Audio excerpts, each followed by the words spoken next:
Les chrétiens avaient besoin d'hommes pour cultiver la terre. Les Juifs étaient de bons gestionnaires. Ils connaissaient bien les systèmes d'irrigation. Et ils maîtrisaient, contrairement aux nouveaux maîtres, la langue de la population locale, l'arabe. C'était une chance pour eux. Au début, les Juifs prospèrent dans les nouveaux territoires chrétiens. Mais au cours du siècle suivant, leurs conditions de vie commencent à se détériorer. Peu à peu, les chrétiens ont pris les choses en main.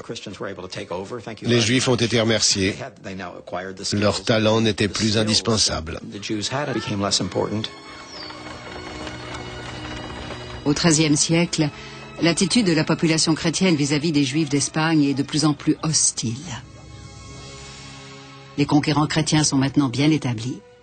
En 1252, Alphonse X est couronné roi de Castille et Léon et règne désormais sur le plus grand royaume chrétien de la péninsule ibérique.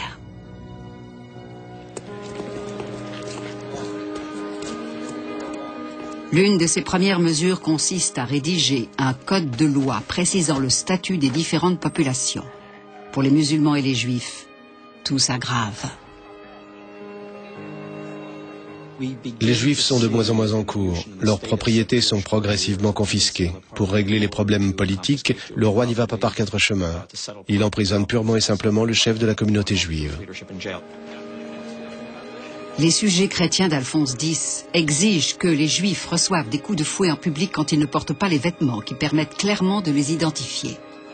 Les punitions sont parfois encore plus cruelles.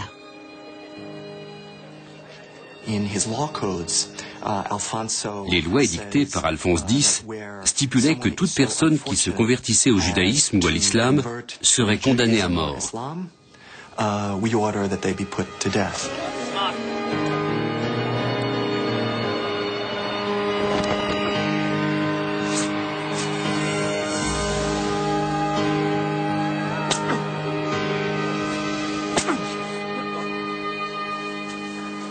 Dans le contexte de ces changements et bouleversements, personne n'incarne aussi clairement le paradoxe du royaume que le roi lui-même.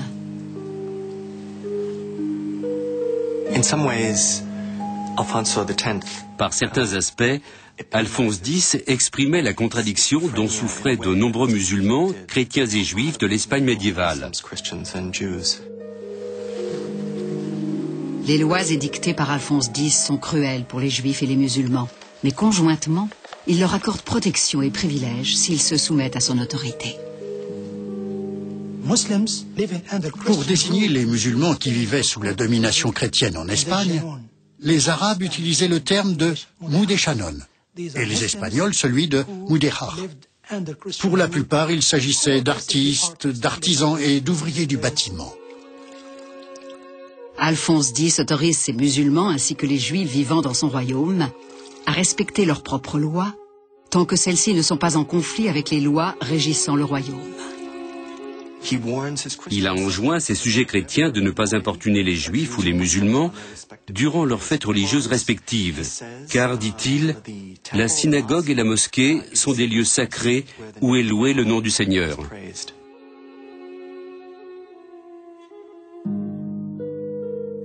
Curieusement, Alphonse X, le dur législateur chrétien, est aussi un amoureux de la poésie et de l'art de l'Espagne islamique.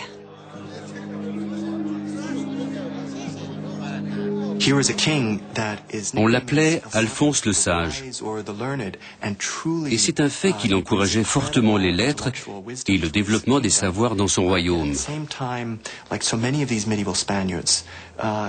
Mais c'est un homme de son temps, et il trouve difficilement sa voie dans une Espagne médiévale aux prises avec le pluralisme religieux.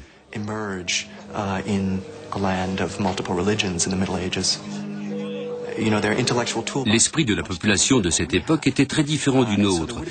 Ils vivaient parfois un douloureux conflit, car ils étaient partagés entre ce que leur religion leur enseignait, ce que leur jugement leur dictait, et ce qu'ils vivaient quotidiennement dans leurs relations avec autrui. Alphonse X était un fin connaisseur de la culture arabe et musulmane.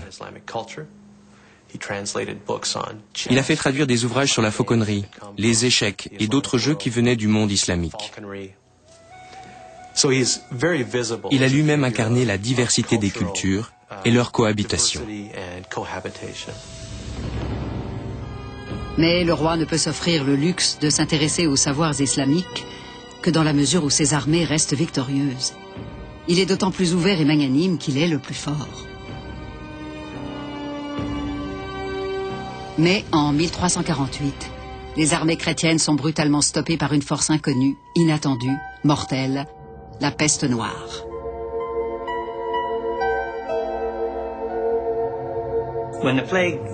Quand la peste noire frappe l'Europe, tous les pays sont touchés. Le royaume musulman de Grenade est affligé aussi durement que les royaumes chrétiens. Près d'un tiers de la population européenne succombe au fléau. L'hécatombe attise la folie purificatrice dans les territoires chrétiens. On cherche des boucs émissaires. Les Juifs sont les premières victimes de cette vague de haine et de violence.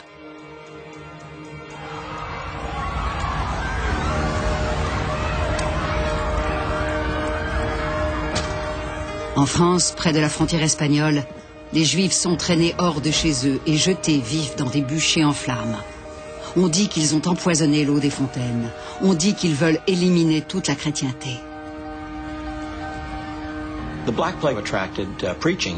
La peste noire a suscité une prolifération de prédicateurs chrétiens hostiles aux Juifs. Ils clamaient à qui voulait l'entendre que tout était de leur faute, qu'on n'aurait pas dû les tolérer. C'est à ce moment que les relations se sont dégradées gravement et radicalement entre les Juifs et la chrétienté. En 1354, les Juifs de l'Espagne chrétienne adressent une supplique désespérée à leur roi, en vain. Nous implorons Votre Majesté de défendre aux chrétiens de s'abattre sur les Juifs quand surgit un fléau naturel comme la peste. Ils devraient plutôt chercher la clémence divine par des actes d'amour et de charité au lieu d'ajouter à leurs péchés en tuant les Juifs. La peste ravage l'Espagne, les médecins meurent et les soldats aussi. Les villes, il y a peu florissantes, sont décimées, les armées chrétiennes s'effondrent.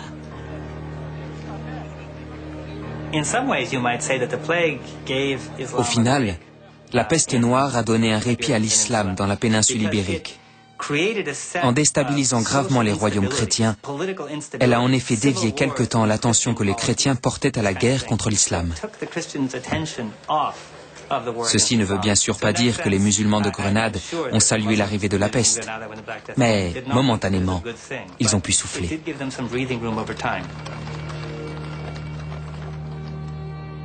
Aux prises avec l'épidémie et leurs conflits intérieurs, les chrétiens laissent le petit royaume de Grenade en paix. Saisissant l'occasion de la prospérité retrouvée, celui-ci donne au monde un prodigieux exemple d'architecture islamique.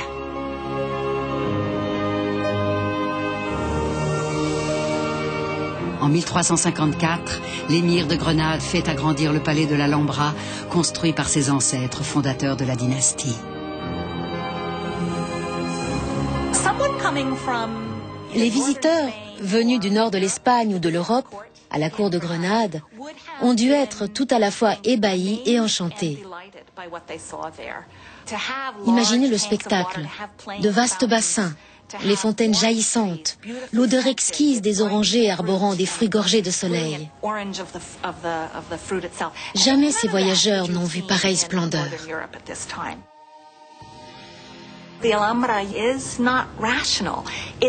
L'Alhambra n'est pas rationnelle. L'Alhambra s'empare de vos sens, les subjugue. C'est ainsi que se comprend l'Alhambra. Ce n'est pas un bâtiment logique.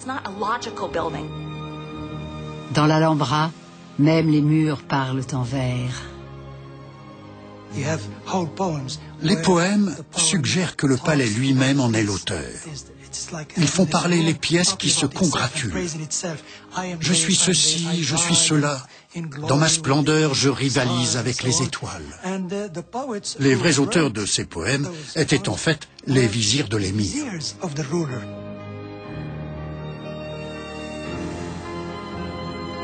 Je suis un jardin que la beauté apparaît. Mon âme sera si tu as vu cette beauté. Ô Mahomet, mon roi, je veux égaler la noblesse suprême de ce qui est ou a jamais été. Je suis une œuvre sublime et mon destin est de briller plus que tout ce qui dans l'histoire a brillé.